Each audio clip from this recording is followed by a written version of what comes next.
Welcome to Ella Global Community, a safe space for queer women and non-binary people of all backgrounds to inspire, empower, and support one another.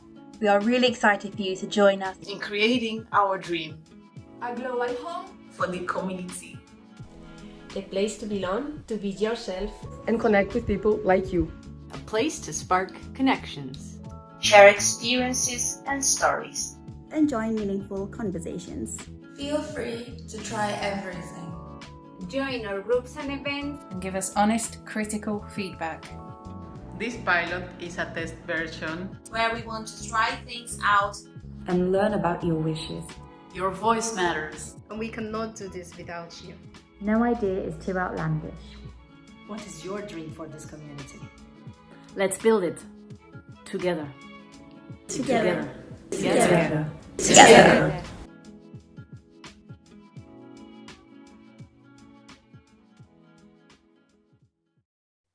Hello and welcome. This is Ella Talk. I'm Danielle. My pronouns are she, her, and I'll be your host for the evening.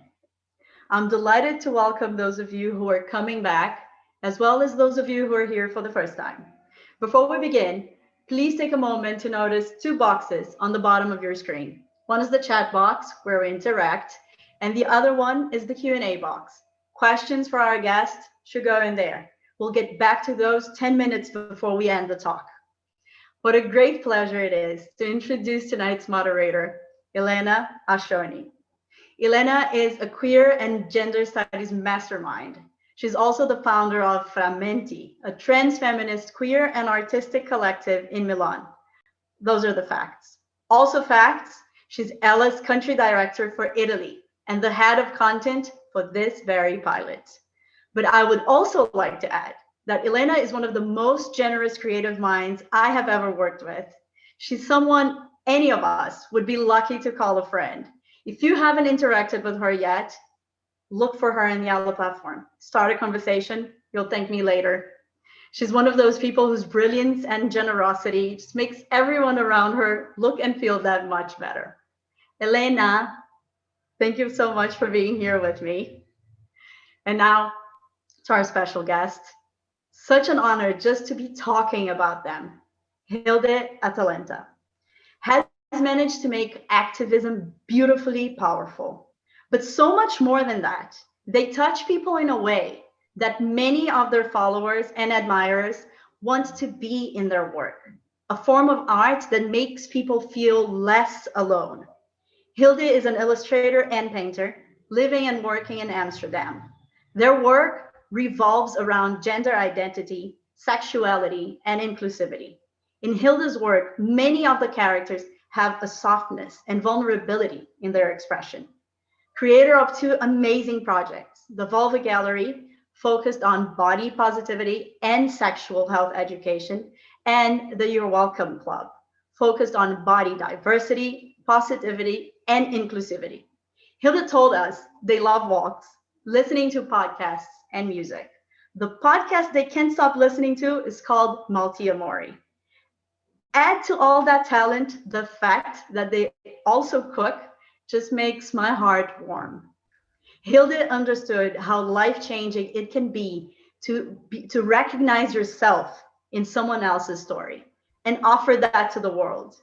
To me, looking at Hilde's art feels a lot like belonging.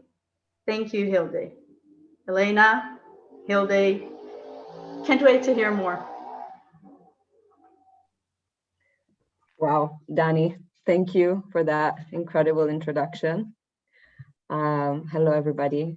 I'm very glad to be here. Hi, Hilde. Thank you for being here with us tonight.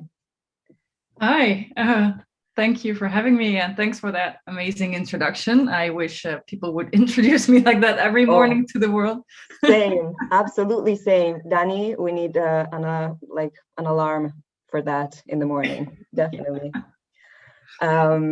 Before we begin, I wanted to just very quickly let all the listeners know a little bit how this talk is going to go, how we're going to spend the next 60 minutes together. We will start by talking a little bit about Hilde's work, as Dani has mentioned, about their two body of works, the Vulva Gallery and the You're Welcome Club. And we're going to talk about the main topics also that relate to those two projects. And then we're going to move on to the heart of the talk today, which is art and activism. And then, as Dani has mentioned, please stay tuned until the end, where you get to ask questions directly to Hilde. Let's get in. So I wanted to start by just settling into a little bit and situating ourselves and asking you where in your life we are meeting you today, emotionally, geographically, whatever you feel like you want to share with us. I'm in Amsterdam, the Netherlands. I'm living in a cute house in the city center, and it's raining today. that's the geographic specifics. Mentally, I was just talking with you already beforehand. I've been working a bit too much lately, and as it often goes with many people, I think during these pandemic times, it's easy to get lost in work when there's not much to do outside. But I'm also excited for the projects and the things I'm doing. So it's a mix of things. It's a good to have a bit of a mix, a bit of a balance to maintain. Talking about work, let's talk about the Vulva Gallery, which, as Dani has introduced already, is a project about vulva diversity that went from being this passion project to a full-blown educational platform, a book with anatomical facts about vulvas, with beautiful illustrations, and also a very present aspect of storytelling. Do you want to tell us a little bit more about this project, how it came to be, where it is now? So the Vulva Gallery is almost celebrating its 5th anniversary this summer. And I started the project, about 5 years ago. I was still studying psychology at that time, and I was not an illustrator. And I was attending a lecture about it was about labiaplasty surgery and how there's a huge global rise in mainly young women who undergo this surgery to alter the size of the labia. And I was a bit astonished by these numbers that I heard about, and it got me thinking, like, why is this happening? Why is there such a sudden rise? And is there something we can do about it, or like what's at the base of this change? And then a couple months later, I drew some cute vulvas for a friend's birthday and gave that as a present. And I noticed that it sparked some interesting conversations, and that people really enjoyed openly speaking about this topic. And I put one-on-one together and thought, well, okay, apparently we're not really used to talking about this subject, vulvas and insecurities attached to that. Everyone has their own story. And I started looking online for images of vulvas and realized there wasn't much diverse imagery available. So then I thought, well, I can illustrate. Why not, create one or post one illustration a day and see what happens and who I can reach. And maybe I can reach that one person who's insecure about their body and let them know, like, yeah, diversity is out there and you're part of that diversity and you're in fact normal. So I started an Instagram account in 2016, and here we are 5 years later. It grew out to a very wonderful and interactive platform with a very active community. I started creating vulva portraits based on photos of real people from all around the world, and sharing their personal stories, mixing that with anatomy posts and just conversations about everything vulva related. That is amazing. Also, I would love if one of my friends for my birthday just drew me a vulva. I think that would be fantastic. But you've touched upon this just now, and I'd like to talk a little bit about this, because I did already watched an interview where you talked about this lecture that you mentioned, where you learned for the first time about this huge increase in labiaplasties worldwide. And this is a topic that really interests me so much. And I don't even know exactly where I personally stand on this. So I wanted to get this chance to talk about it with you, because I would like to know what your position is when it comes on the one hand, personal agency over your own body, and so cosmetic surgery, and on the other hand, the mainstream narrative of what is considered beautiful and what is considered normal, and so how those two go together. What do you think about this? Well, it's a pretty complicated question, and I don't have the answer to that question. I think it really depends on the person, on the context, on someone's story and someone's reason for choosing to do that labiaplasty surgery. Also, there are many reasons one can go ahead and undergo this surgery to change. For example, it's not only cosmetic reasons. There's also a lot of people who have cosmetic surgery, have the surgery, like the labiaplastic surgery, because their labia are much in the way and cause a lot of pain, where it's medically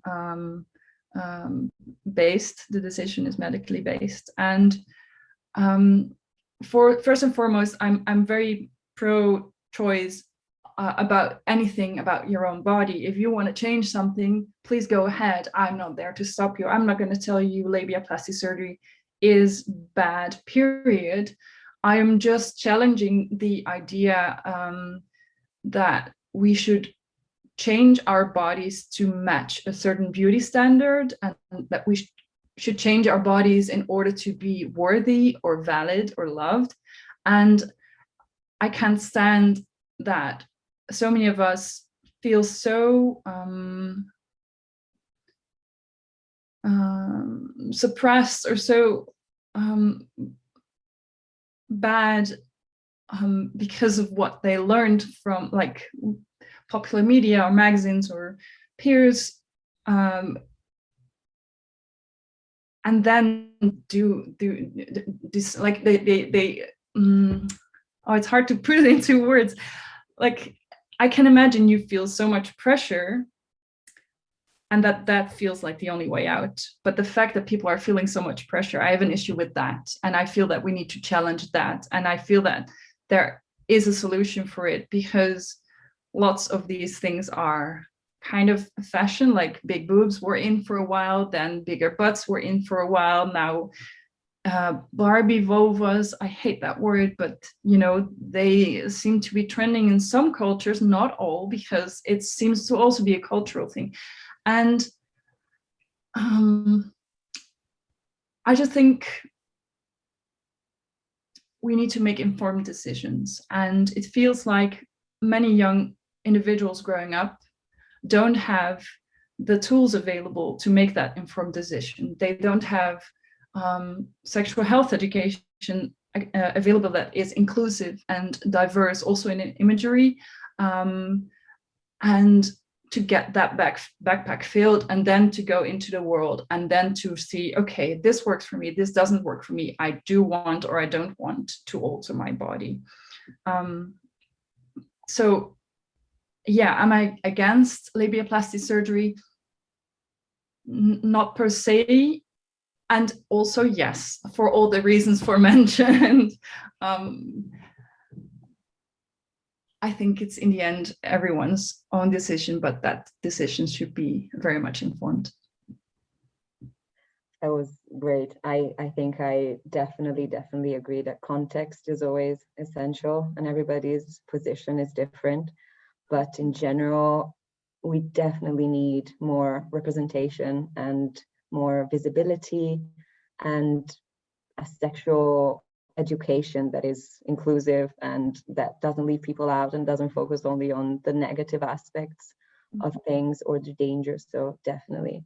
And talking about representation and visibility, I think these are two keywords in your work. I'm thinking, for example, of the Your Welcome Club, which Danny has already introduced a little bit, but is an illustrational project in which you celebrate diversity in general by portraying individuals with different backgrounds, with different body types, with different genders and sexualities. And there you go. Now you see, everybody can see a little taste of this work if you're not familiar with it.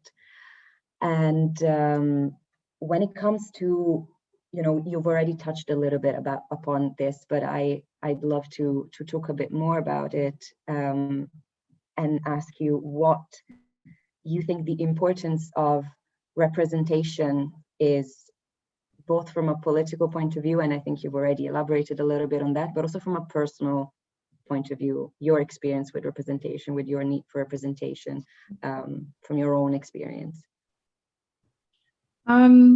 Yeah, so I'm creating work much from my own perspective, and my own history plays a big role in that. As a non-binary queer trans person, I, as a kid, always felt a bit like the odd one out, and as a teenage, growing up as a teenage girl, I felt very confused by all the beauty standards I saw around me. Like as a kid, I was freely running around with short hair in rug trousers, or what's the word for that? Like, and then suddenly I got like, my body started to change, and I felt like, oh, I need to live up to a certain standard. I want to be liked. I also wanted to have like a relation, like to flirt. I wanted boys to see me or girls to see me, and I wanted to be accepted, and I wanted to be above all normal. So I started to try my utter best to be like a good girl, TM, like to be that beautiful, like long-haired girl. And I didn't feel like I succeeded, or it never made me feel comfortable. And like I succeeded well, but it just felt weird. It felt like kind of like being in a play or something like that. And then one of the first times, I always liked to buy fashion magazines. And then I remember one of the first times I opened a fashion magazine, and there was this gorgeous androgynous model with short hair and very boyish looks. And I was just blown away. Like I was very much conflicted, like, am I attracted to this person, or do I want to be this person? Both, apparently both. But also I was, oh my God, so there are other ways. And I remember how powerful that feeling of like feeling I wasn't yet aware it was feeling represented, but I soon learned that, oh, that's representation, because that's me. And I think it happened a couple more times after that. Also in the TV show The L Word, there were also like kind of non-binary or androgynous or trans, at certain stage a trans character in the first series. And I was so inspired, because that was like still very in the early days of trans representation in a respectful way on TV. So I always carried these positive experiences with me. And when I became an illustrator a little over 5 years ago, I quickly, my work naturally evolved into wanting to create that representation that I was lacking when I was a teenager, and that I found to be so powerful in my own personal development and understanding of self and identity, and also feeling of confidence and safety and belonging, on also feeling like a normal person instead of the weirdo. So yeah, that's how how my work came to be, I guess. That is amazing.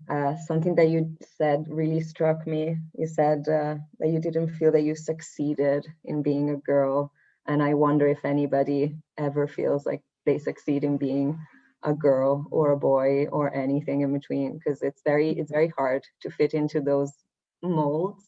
Mm-hmm. And I think they are made for us to not succeed at them. So yeah. I think I wanted to, we've already been doing this somehow, because I think your work really inspires personal storytelling in a way. And I wanted to ask you, what is for you the importance of these personal stories in your own work from the people around you?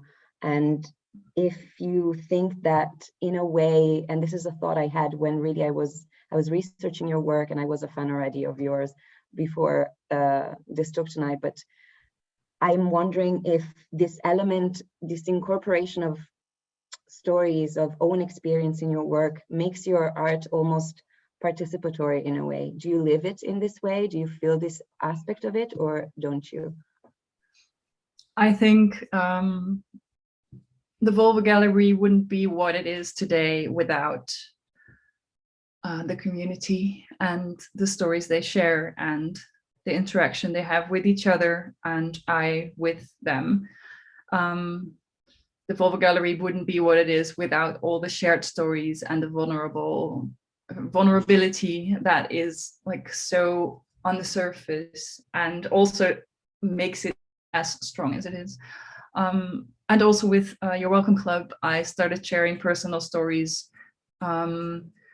And also on my third account, Hilde Atalanta, where I'm usually painting like more like, I don't know if you can see it, like portraits like the one above. Oh, we actually look the same. We have the same outfit on now. But I started creating bot portraits too. So it's like all portraits related to identity and body parts. Definitely in that sense, my work is participatory, and it's definitely plays a big role in the work I create.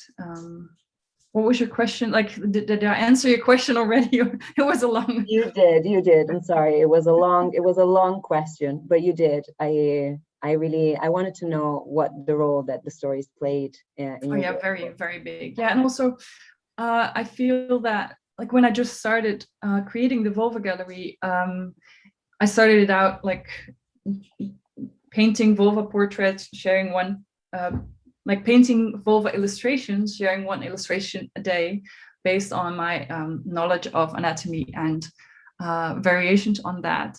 And after a while, I realized, oh, I'm out of ideas. So I started looking at imagery online and started creating more. But then after a while, like within the first year, I started receiving messages from community members who asked like, oh, can you paint mine? And I was like, oh, you want me to paint your portrait? Okay, that's an interesting idea. And then they asked, and I was like, yeah, sure, of course. Like the more, the merrier, like real vulvas. Yeah, let's do that. And then they asked, can I also share my story? And then I thought, wow, this is interesting, because up to that point, I was telling people you're normal and there's diversity, and long inner labia are like more than half of all vulvas have longer inner labia, and you're good the way you are. But who am I to tell you that? And also I am just a single person. So when I decided to go ahead and share those personal stories, I found that, and I soon realized that there's so much strength in seeing yourself represented. This can be in a body part, like a vulva portrait, and seeing that portrait and thinking like, oh, well, we're vulva twins, like they're much alike. And then to read the story that goes along with that, that belongs with a personal portrait, and then to read like,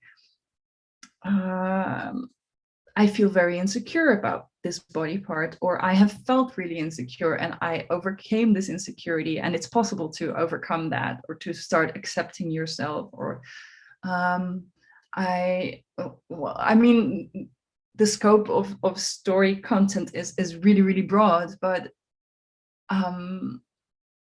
there is so much power in reading a story by someone who looks like you, and to feel like I'm not alone. And that's, I think, the most powerful and central part of my work, is that shared story part, and knowing you are not alone. So talking about holding space for other people and co-creating in this way, do you think of yourself as an activist? Does this label feel good to you? Do you use it? Or is it something that other people assign to you? I think it's more the latter. Yeah, I wouldn't describe myself as an activist. I see myself as an illustrator, as I think an educator, definitely an educator. I'm very, very passionate about the educational part. And surely part of my work has activism in it and is driven by a very passionate will for change in the world. But there's much more to it than that, or it's broader, or it's not only activism. And I wouldn't necessarily describe myself as such, but parts of it are. When I want to change something, or when I'm mad at how unfair stuff is, then definitely the activist in myself stands up. But yeah, that's only part of it. Yeah. The activist comes out sometimes. Sometimes. I'm very interested in the idea that, which is not necessarily my idea, but in the idea that nowadays art is supposed to be political, or should always be political to be relevant. And you've mentioned that sometimes this activist label is something that you feel imposed to you somehow, or that sometimes you don't always choose it. Do you think that this is true, that art nowadays, to matter, to be relevant, is supposed to be political? Does this idea impact your work somehow? As a pressure point, or? No, it doesn't. I'm not so much in, as odd as it may sound, but I'm not so much in the art world. Like I haven't done art school, and I don't know what like the general tendency of thought is within the art world. I also think that in order to be relevant, art doesn't necessarily have to be political. Art can be art. Art can be just a beautiful piece of art. Of course, you can ask yourself, what is political, and isn't everything we do political in some sense? Or, but in order to be accepted or seen, art doesn't necessarily, or to be relevant, art doesn't necessarily have to be political. And that's also not my, like, I don't feel pressured by that idea. I create because I want to either create something beautiful when I'm having a day off and I'm just painting for fun. I want to create something that sparks joy for myself. Or I create because I want to tell a story, or I want to educate, or I want to maybe perhaps make a change, as small as it may be. But there is no, I need to be political for it to be relevant behind it. I don't know if that would be the right motivator for me, at least. I like that you mentioned that, your art comes from places of happiness, also of making something beautiful for yourself or for others, but there's also an aspect, an element of anger, of wanting something to change. And from your work, at least as as somebody who looks at it, who enjoys it, I always feel these very uplifting tones, the value of this vulnerability, of positivity. And I wonder, do you ever make work that's just really angry, was just really, really angry. No, I don't think so. I'm rarely angry. I think I'm just, you know, I'm more of a cute squirrel than an angry tiger. Like I am a Leo, but like a very, very soft-hearted Leo. A squirrel Leo, okay. Yeah, a Leo with a squirrel heart, probably. I'm rarely angry, and when I create illustrations or paintings, it's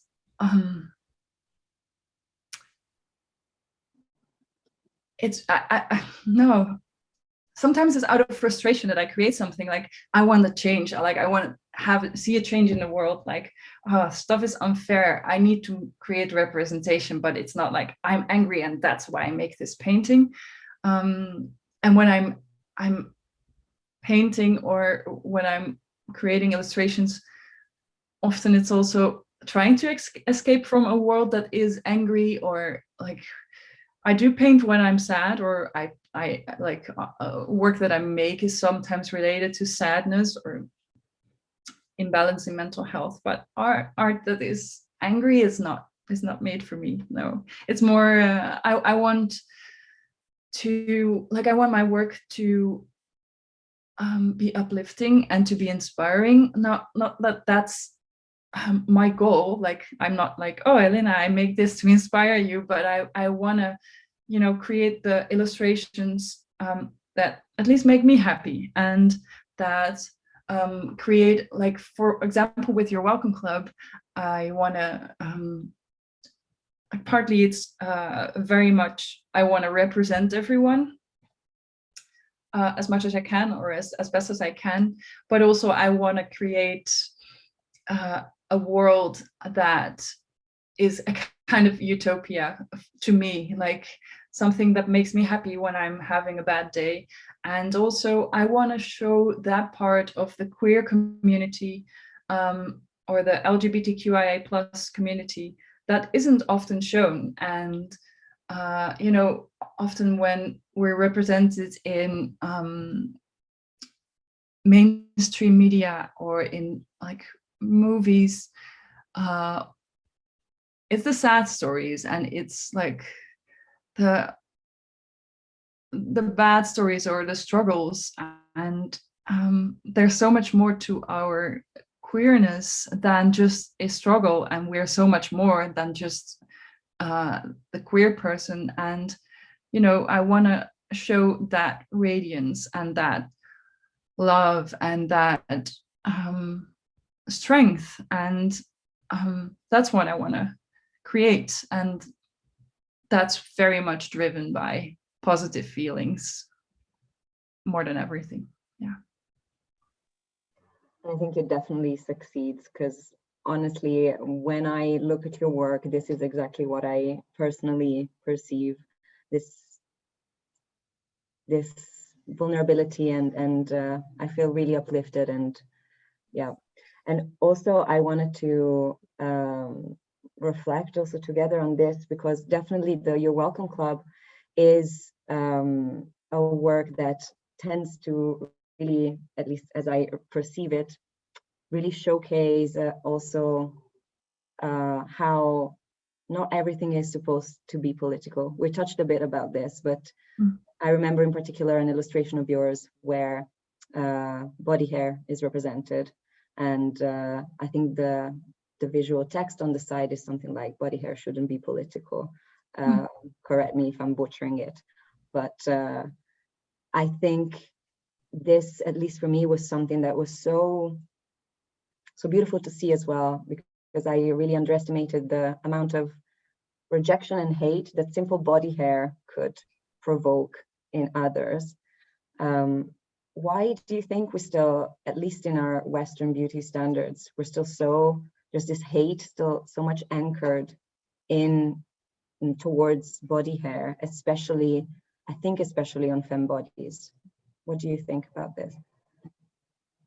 I think throughout history, femme people have always, in our Western society, as far as I know the history, so please correct me where I'm wrong, but for ages, women and femme presenting people have been oppressed, and there were always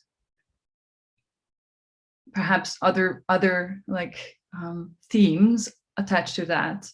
And at the beginning of last century, I think it was Gillette that started an advertising campaign to introduce the female razor and encouraging women to shave their armpits and their legs. And so it's only a very recent development. It was really normal to have armpit hair and leg hair, and wherever you have hair growing, it's just a natural part of your body, and it's just your womanly hair or your femme hair.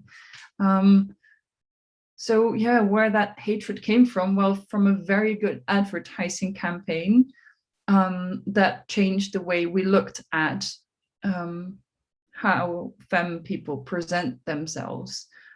Just like I was talking about this with my partner last weekend, that there was a diamond producer who introduced the diamond ring. Also, I think it was in the past, like in last century, and so they said, okay, so in order to ask your girl to marry you, you need to present her with this ring, and that's your proof of like real love and how much you value her and your love.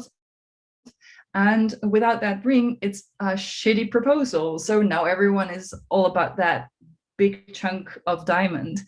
And it's the same with body hair, and it's the same with, well, all the other ways we need to present as femmes. There's always a theme that is, being presented in order to suppress or oppress femme people and women. And the fact that it has been such a recent development, well, it came to be really quickly. So perhaps if we all do our best, I don't know, maybe I'm an optimist, but I believe we can change that too. I believe we can change that too as well. If we want to, of course. I'm sorry, I'm interrupting. If we want to change that, because there's also a lot of people who love shaving their bodies, and I'm all for doing whatever feels best to you, but like make sure that everyone feels free to choose whatever they want to do. Yeah. Again, like with the plastic surgery, we go back to the context and personal choice. And one thing is the norm that you have to fit in order to feel good. And another is what you choose and what you feel comfortable with, definitely. I would continue this conversation forever, but with an eye on the time and wanting to let also our audience have the chance to ask you questions, I'm gonna ask you two last questions to conclude. The first one is, can you share with us what you are working on next? If you have future plans. I know it's a tricky time to talk about the future, but we can also avoid that if you feel more comfortable. The second is just, let us know how we can support you and your work, and where can people find you, plug your things. Yeah. All right. So what I'm working on, well, what's next? I'm currently preparing the first translation of my book, A Celebration of Vulva Diversity, that came out 2 years ago. I'm preparing a German translation, and I hope that will be the first of many, obviously. But as a self-published author, it can be challenging to do this. So next book or a translation. Also, I just launched a new game, and I'm planning to create more educational materials. there are already some education sets available that are really about anatomy that are being used in classes, and I'm really diving into the anatomy and creating educational packages. And I would love to create an actual second book that includes anatomy illustrations and sexual health education in a more like broad way. So not only aimed at vulvas, but also including penises and all kinds of other body parts. I have it here. I just, with the You're Welcome Club, made a coloring book that is not out yet, but it will. I will probably launch it this week. So it's all about diversity. So yeah, I just started a newsletter in September, so October. If you want to be part of that newsletter, you can subscribe through my website. I will share the link in a second.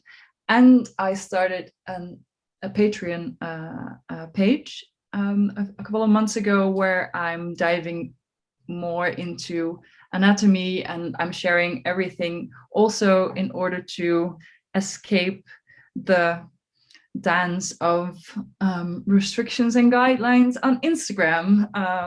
They are really being difficult with sex positive and sexual health education creators, and I want to make sure that we can continue our conversation. So please consider becoming a patron or subscribe to my newsletter.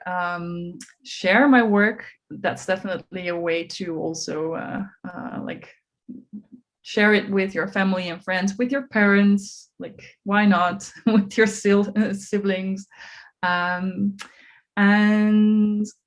your oh, I'm sorry, I'm distracted by a sentence in the chat that says, yay, a coloring book. That's all right. Everybody's very excited about this incredible preview you just gave us. Yeah. And they're like, oh, how can we support you? Yes. Yeah.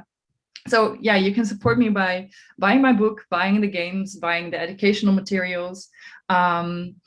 But also, if you don't have the finances, you can subscribe to the newsletter, share my work, and just interact with me. Like, I love, chatting and hearing what you also like to see next at the Vulva Gallery or at Your Welcome Club. And finally, I can paint your portrait too. So if you want to have your vulva portrait painted, I have free options and paid options where you get the actual portrait, but also, I want to make my work and the platform as accessible as possible. And you can share your story both on the Vulva Gallery and Your Welcome Club. And I'm doing a butt painting series at my Hilde Atalanta account. So incredible. The options are endless. You can participate. So many options for portraits. I'm sure you will have so many submissions after tonight, I'm sure. Thank you so much. It was a joy and a pleasure. And I'm going to disappear briefly from the screen, and Danny is going to come back on and ask the questions from the audience. Hi. Hi, I'm back. How was it? Are you okay? Yeah. It was amazing. Good. So we have a couple questions. And before I say anything, if you need translating for your book into Portuguese, I'm your person. Let me know. Okay, great. Okay. So here's what we want to know. What advice would you give to those in your shoes who do not see themselves reflected in media or mainstream culture? Those who know they are different, but don't necessarily have the ways of identifying or expressing it? Oh, that's a great question. I would say the huge benefit of 2021 is that we have internet, which I didn't really have when I was a teen growing up. So if you already feel like I feel different and I kind of know why, you can start looking online, and there are lots of communities like the good old-fashioned Facebook groups, but also on Instagram, hashtags, and try to find, like there are lots of creators, illustrators like myself, who are really trying to represent and trying to open up conversations. There's lots of sex positive creators and educators, and in my latest newsletter I shared a bunch of accounts that are really inspiring, and I'm gonna do another one in an upcoming newsletter. So just try and see if you can figure out what you're looking for. Like, do you want to talk to people, or do you just want to be inspired and see that representation? And don't be shy to go for a good online search. There's lots of, like, I can imagine if you're living in a smaller town, it can be hard to people who are similar, and then just online world just is a really good way to find people like you, and you're not alone, and you're gonna find that representation you're looking for. So go for it. Thank you. We have one more. We have a couple more, actually. I hope we have time to get to them. So the Vulva Gallery has lasted 5 years. Wow. Why do you think it has such a long run? How do you understand this longevity? We have, what, 10 billion vulvas to paint, so there's much more time that I need to paint them all. Good. No, yeah, that's, I mean, jokes aside, why has it lasted so long? I mean, the conversation about vulvas is just starting, and the fact that it's such a thriving platform shows the need for this type of conversation. And for so many years, we've been taught to hide this part of our bodies, and to, you know, we've been shamed, and still are being shamed. And it's in many cultures still an incredible taboo subject. I'm lucky enough to live in a country where I have free speech, and where I'm relatively where it's relatively normal to talk about these kind of things. Like, I won't be put in jail. So the fact that there's a platform that opens up this conversation in such a normal way and not sexualizing it, I think it's or in many stories that have been shared with me from around the world, came to learn that it's very liberating, and that there's the education that many people have been looking for but couldn't find or have never received. So I think that's part of the success of the Vulva Gallery. It's that it just created a community that just has finally received the ability to talk with each other about these topics, and the fact that I'm dedicated to it and, and post every day, and I'm not stopping with it. I mean, if I stop, then the platform stops. So yeah, I think me continuing to do the work, and I'm working together with the platform. Don't stop. I'm guessing you'll get a lot of messages and news, people subscribing to be portrayed by you. And okay, so we have one more question. How much have these projects impacted your own personal identity journey? Oh, that's an interesting question.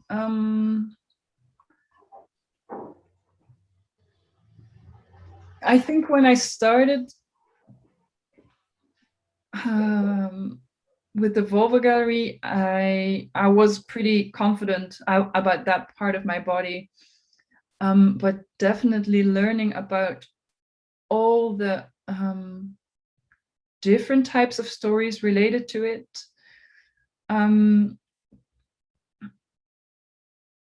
really strengthened my respect for that part. Like, it made me more confident in a way, and also seeing the wide variety in shapes and sizes made me feel like, oh, but vulvas can look so much cooler than my own. Oh, like I almost got like insecure because I saw all the cool vulvas and all the amazing haircuts, and I was like, oh my god, like these are so awesome. No, but yeah, it definitely made me feel more positive about my own body, and knowing that there is this diversity in shapes, but also in stories and lived experiences. And for example, I've lived with vulvar pain, so pain during sex, since my first time, and that's been over 15 years. And I always felt a bit alone, and thought that this was like just a small percentage of people who experience that. And now my upcoming newsletter will be about vulvar pain, and I invited people to share. And also I did some polls in the Insta stories and asked like, like, ever experienced pain? And then there was like, I think it was 70% answered yes. And then I thought, wow, okay, so even I can have that feeling of, oh, I'm not alone. Oh, this is so, like, I'm not happy that everyone's in pain, but I'm happy that I'm not alone. So it definitely created like experiences like this are still happening. And with Your Welcome Club, and also the Vulva Gallery, both projects, like there's a wonderful community attached to that, and all the ongoing conversations definitely made me feel more comfortable with my own identity. And I remember when I just started the Vulva Gallery, I was a bit shy to show my face, because really, yeah, definitely. I was afraid that people would find me weird and that they would laugh at my haircut, which still happens, but I love the way my hair look, and I'm not insecure about it anymore. But when I just started, I was, and then I received messages of, oh, you look so cute. And it really gave me confidence as well to see like, oh, people can actually be really friendly, and I can just talk with everyone. And oh, there are so many more inspiring creators out there, and people dare to open up and speak up. So I really grew with both platforms, and it really, like, writing about stuff, reading about stuff, really shaped my own voice in this as well. So yeah, I hope that will continue, because it's an awesome journey to be on. I hope so too. It's beautiful. It's just taking everyone from that place of feeling like the other, and it's just being, one of us. Okay, this is an easy one, I think, I hope. What's one of your favorite queer films or series? Oh, that's a difficult one. I always forget. Is it? Yeah, I have such a bad memory.